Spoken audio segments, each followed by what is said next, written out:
Good evening, this is Gabriel Jackson. Good vach. Welcome to BJC Mitzvah Day number 50, part 2. Mitzvah Day keeps us on its way using the Sefer Chinuch, once again dedicated to our holy idea of soldiers. And yes, we're in the middle of chill zone, having a great time, but we've got to learn a mitzvah. So here we go. And this mitzvah is the obligation upon the Beis Din, the court, to execute by sayif, which means sword, one who is liable. Among the underlying purposes of this mitzvah is that the Almighty desires to uproot from His holy nation the character traits of wickedness of the heart and great cruelty, right? That's why we got to remove Hamas. I like to say Hamas.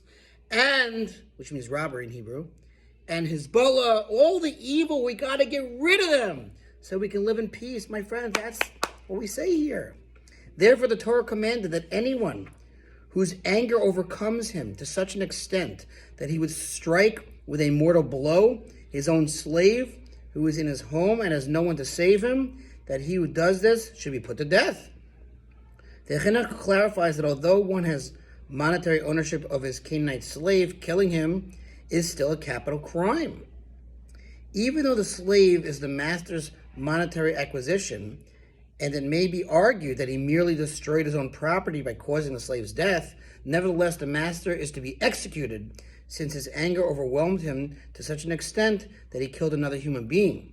This is therefore an appropriate and fitting judgment. The judgments of Hashem are true, altogether righteous. So you see, even when a master, his Yitzhar, gets the best of him and he kills his slave, of course the Jewish master gets killed all the more so. The evil people in this world who just want to kill the Jewish people. It's part of their decree. That's part of their religion. Of course we got to kill them, defend ourselves, but we want to get rid of this evil. The laws of this mitzvah, for example, the law that the master is not liable to the death penalty if the Canaanite slave survives a day or 2 days after the assault, as well as the additional details of this mitzvah, are set forth in Tractate Bava Kama. A judge who transgresses this mitzvah and does not mete out the sentence of sayif, death by sword, to one who is liable to it, if he was capable of doing so, has violated a mitzvah obligation, and his punishment will be great. For neglecting the pursuit of justice, he causes harm to people. And that was your mitzvah, number 50. Thanks for listening. Your sponsor for your mitzvah. Or to be part of a new Chai Club, click the link below. See you tomorrow.